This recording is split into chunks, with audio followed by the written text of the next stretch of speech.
अस्सलाम वालेकुम।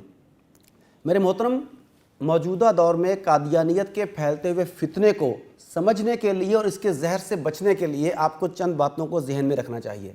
नंबर एक, इस वक्त बाकायदा एक कैंपेन चलाई जा रही है कि हम कादियानियों को आइनी तौर पर काफिर तस्लीम करते हैं, गैर मुस्लिम तस्लीम करते हैं और आईने पाकिस्तान उन्हें मुसलमान करार नहीं देता। सबसे बड़ी दलील ये बताई जा रही है।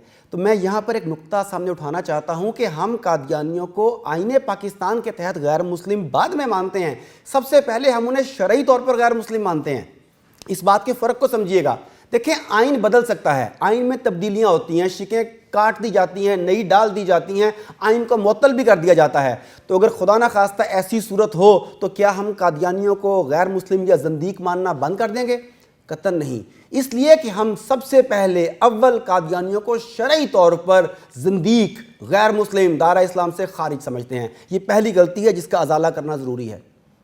दूसरी बात, कुछ लोग कहते हैं कि वो रियासत पाकिस्तान के तो वफादार हैं, वो पता नहीं क्या क्या बताते हैं, इस्लाम के लिए खिदमत गिनवाते हैं।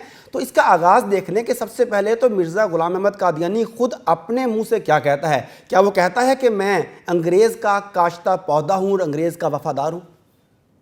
जो मोहम्मद रसूलुल्लाह, मोहम्मद अरबी सल्लल्लाहु अलैहि वसल्लम की वफादारी की बजाय ताज बरतानिया से वफादारी की बात करे, उसकी कसम खाए, उससे इनामात तलब करे, तो क्या वो हमारा वफादार हो सकता है? उसके बाद दूसरे स्टेप पर देखिए, इसराइल की एक स्टेट है कबाबीर, वो पूरे का पूरा गांव इसराइल में वो पूरे का पूरा गांव कादियानियों का है और वहाँ सैकड़ों कादियानी, बल्कि अब तो हज़ारों की तादाद में बसते हैं और कई डेकेड से बसते हैं। यानी कादियानियों का बेस कैंप इसराइल में मौजूद है। इसराइल जो खुद को एक नज़रियाती रियासत कहता है, नज़रियाती सहूनी रियासत, वहाँ वो किसी दूसरे मज़हब को बर्दाश्त करने को तैयार नहीं। वहाँ उसने कादियानियों को बाकायदा बेस कैंप फराहम किया। कादियानी फ़ौज में 300 से ज़ायद कादियानी लड़कियां सर्व कर रही हैं। मर्दों की तादाद तो अलग है, कादियानी लड़कियां सर्व कर रही हैं। क्यों? कि वो अपने हुस्न जमाल से, अपनी अदाओं से, अपनी असले की ट्रेनिंग से हमारे अंदर घुस जाएं और उसके बाद हमें तबाह बर्बाद कर सकें। क्या ये दलील कम है? फिर देख लीजिए, अगर आप अमेरिका की बात करें तो गुज़िश्ता प्रेसिडेंट जो था अमेरिका का, ट्रंप, उस तक कादियानी बाबा शकूरे को रसाई कैसे दी गई?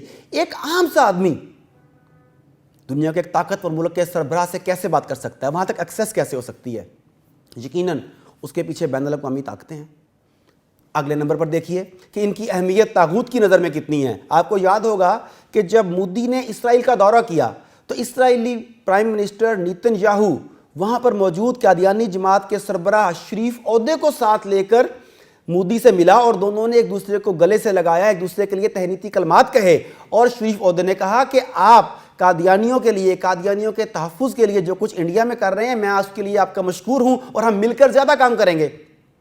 हम मिलकर ज़्यादा काम करेंगे। कौन कौन? वज़ीर आज़म भारत मोदी, वज़ीर आज़म इसराइल नेतन्याहू, कादियानी जमात का सरबराह वहाँ का शरीफ ओहदे, और यही तीन इस वक्त मुसलमानों के इज्तमाई दुश्मन हैं। और ये ट्राइका एक जगह पर इकट्ठे होकर हमें पैगाम दे रहे हैं कि हम मिलकर काम करेंगे। तो हमारी आंखें कब खुलेंगी?